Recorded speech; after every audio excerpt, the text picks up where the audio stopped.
The words came through my phone speaker while I stood in line at the coffee shop, surrounded by strangers and holiday music. My mother's voice, bright and cheerful, talking to someone else entirely. "Oh, don't worry about the kids. Natalie already promised she'd watch all 5 of them so we can focus on hosting. She's such an angel." My hand tightened around my phone until my knuckles went white. A strange hollow sensation spread through my chest, like someone had scooped out my ribcage and left nothing but cold air behind. She wasn't even talking to me. She was on speaker with my sister, planning Christmas around my labor like I was a piece of furniture they'd already arranged in the room. I hadn't promised anything. 2 weeks ago, when she'd asked, I'd said I needed to think. I'd said I had plans. And somehow, in her version of reality, that had become a done deal. The barista called my name. I grabbed my drink with numb fingers, walked outside into the December chill, and finally spoke. "Mom, I'm on the line." The silence that followed lasted exactly 3 seconds. Then her tone shifted, sugar-coated and smooth. "Natalie, honey, I didn't realize you were still there. We were just talking about how excited everyone is for the holiday. The kids can't wait to see you." My name is Natalie. I'm 27 and I work 60 hours a week at a job that actually values my time. This is the story of how I stopped being my family's free childcare and made them finally see what they'd been taking for granted. Standing on that sidewalk with my coffee turning cold in my hand, I understood something I'd been avoiding for years. My mother had never asked me to watch 5 kids over Christmas. She had simply decided I would, announced it to everyone, and assumed guilt would handle the rest, the way it always had. "Mom," I said carefully, "I told you I have a trip planned. I've been saving for it all year." She laughed, that dismissive little sound I knew so well. "Oh, that. Well, you can move it, can't you? It's not like you have a husband or children to work around. Your schedule is flexible. Family comes first." Flexible. The word burned through me. What she meant was expendable. What she meant was that my vacation days, my savings, my carefully protected time off didn't count as real because I hadn't reproduced yet. "I can't move it," I said. "The tickets are non-refundable." "Natalie." Her voice dropped into that low, warning register. "Don't be difficult. Your sister and your brother both have families. They need a break. You're the only one who can handle all 5 kids at once. You know how they get when there's no structure." Behind me, a family walked past, 2 parents holding hands with a toddler between them, swinging the child up with each step. The kid squealed with delight. Nobody looked exhausted. Nobody looked like they'd been voluntold into happiness. "I never said yes," I told her. "You shouldn't have told everyone I did." "You didn't say no either." Her reply came fast and sharp. "And I know you'll do the right thing once you've had time to think about it. We're all counting on you." She hung up before I could respond, confident the guilt would work. It always had before. I stood there on the sidewalk, coffee going cold, watching my breath cloud in the air. For years, every holiday had played out the same way. My sister needed a night out, so I watched the twins. My brother double-booked himself, so I covered. Last Christmas, I'd skip my office party to drive 3 hours and babysit while everyone else went to a concert. The year before that, I'd spent New Year's Eve with a fever and 3 toddlers so my sister could have one evening of freedom. My phone buzzed. The family group chat lighting up with confetti emojis and excited messages about the big holiday plans. My brother wrote that he couldn't wait to finally relax.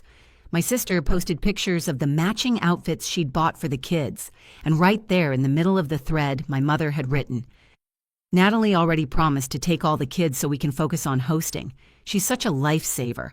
We'd be lost without her." Promised. That word again. Something shifted inside me, not the dramatic crack I'd always imagined, but something quieter, a knot loosening, a decision clicking into place. That night, I called my best friend Diana. "You've got your family voice," she said instead of hello. "What happened now?" I told her everything. The phone call, the group chat, the way my mother had announced my sacrifice like it was already paid for. By the time I finished, Diana was silent for a long moment. "Nat," she finally said, "do you realize they do this every single year? And every single year you let them?" I did know. I just hated admitting it. "They treat you like a service," she continued, "not a person. If they respected you, they'd ask. They don't ask because they've never had to. You always cave. So what am I supposed to do? Just not show up? Why not? Diana's voice sharpened. They never give you warning before they dump their plans on you. Why are you the one who has to be considerate? After we hung up, I sat in my apartment staring at my laptop. The beach rental I'd been dreaming about for months was still open in my browser. Check in, December 23rd. Check out, December 27th. The exact window my mother expected me glued to a couch with 5 sugar-fueled children. My finger hovered over the confirm button. Then I clicked it. The next morning, my mother called again. Have you thought about what we discussed? I have, I said evenly. I'm still working some things out. No. Well, I already told your sister and your brother you'd do it. They're counting on you. We all are. Mom, I never said yes. You didn't say no, she repeated like it was a legal argument. And I knew you'd come around. You always do the right thing. There it was. That phrase. The right thing. As if the only acceptable answer involved me canceling my life. I'll let you know before the holiday, I said, and hung up before she could argue. If I told her about my confirmed booking now, I knew exactly what would happen. The tears, the guilt, the phone calls to every relative painting me as ungrateful until I caved just to make the noise stop. She never gave me warning when she volunteered me. She never checked how her plans would affect my work or my life. So I decided to give her the same courtesy she'd always given me. None. Christmas Eve morning, I woke up to sunshine and the soft hum of my suitcase wheels by the door. My flight was at 10 a.m. My mother still thought I'd be at her house by noon. Before I left, I opened the family group chat one last time. New messages had piled up overnight. My sister complaining about glitter, my brother whining about last-minute shopping, my mother's latest post. Natalie will be here tomorrow to take the kids so we can finish everything. Thank goodness for that girl. I opened a private chat with her. I wanted to remind you that I never agreed to watch the kids this year. I'll be out of town over Christmas. I hope you all have a great holiday, but I won't be babysitting. I attached a screenshot of my flight confirmation and a photo of my packed suitcase with my beach hat on top. The typing dots appeared almost instantly. Out of town? What are you talking about? You knew we were counting on you. I'm not changing my mind, I wrote back. I told you weeks ago I had plans. I'm just not canceling them this time. The accusations flooded in. Selfish, ruining Christmas. Her voice in my head, even through text. I put my phone on silent, grabbed my suitcase, and walked out the door. At the airport, I sat by the gate with my headphones in, watching holiday chaos swirl around me. Half an hour before boarding, I checked my phone. The group chat had exploded. Wait, what do you mean Natalie isn't coming? Mom, I thought you said she promised. You told us it was handled. For once, the frustration wasn't aimed at me. It was aimed at her. I typed one message into the group chat. I'm not a built-in babysitter. I love you all, but I'm not spending every holiday watching 5 kids while everyone else gets a break. I told Mom I had other plans. I'm on my way out of town. You'll need to figure something else out. My mom called before the read receipts even finished loading. I could hear chaos in the background, wrapping paper, cartoons, at least one child screaming. How could you do this to me? She demanded. Everyone is coming over tonight. The kids are already here. Do you know how much work I have? You should have thought about that before you planned everything around me without my consent. That trip is more important than your family? That trip is more important than being taken for granted. Stunned silence, then a crash in the background, a child yelling, something hitting the floor. This can't be happening, she whispered. It is, I said, and you made it happen when you told everyone I'd promised something I never agreed to. When my boarding group was called, I stood up and said the words I'd been afraid to say for years. I hope you have a great Christmas, but this year you'll have to figure it out without me. I hung up before she could respond. The plane landed 4 hours later to a slot machine of notifications, missed calls, voicemails, 43 messages in the family chat. I opened the thread. The first messages were confusion and blame. Mom, you said she promised. Why did you tell us it was handled? Then my sister, sounding genuinely shaken. We booked everything based on what you said. For years, I'd been so busy performing the role of dependable daughter that I hadn't realized I was also the scapegoat. the built-in solution whenever my mother overpromised. A video call popped up. "Mom." I answered. Her face filled the screen, flushed and frantic.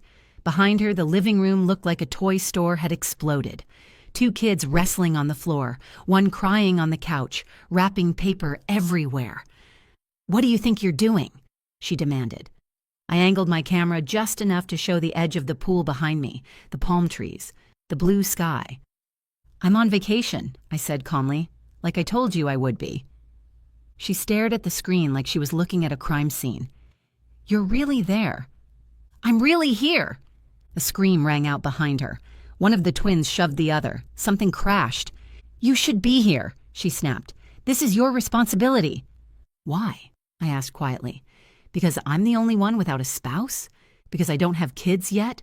Because you decided that makes my time worthless?" She opened her mouth, then closed it. "You know I can't do all this by myself," she said, falling back on her favorite line. "I thought you understood. I thought you cared." "I do care," I replied. "I've cared so much I lost count of the holidays I gave up, but I'm done caring alone." "Nat, you're punishing me." "Maybe. Or maybe I'm just refusing to keep punishing myself." 2 weeks after Christmas, she finally called again. Her voice was quieter this time. Tired. "Christmas was a disaster," she admitted. "Your brother and sister fought all night. The kids were out of control. I had to cancel dinner. Your father ended up making frozen pizzas while I scrubbed frosting out of the rug. I'm sorry it was hard," I said, "but I'm not sorry I wasn't there." "I know." Her voice wavered. "That's what scares me." She told me my Aunt Grace had confronted her. Apparently, Grace had been there on Christmas Day and witnessed the whole meltdown firsthand. She'd asked my mother why she thought it was my job to fix everything. Said she'd been doing this to me since I was a teenager. "What did you say?" I asked. "I said you were reliable, that you've always been the strong one, that you don't have as much going on."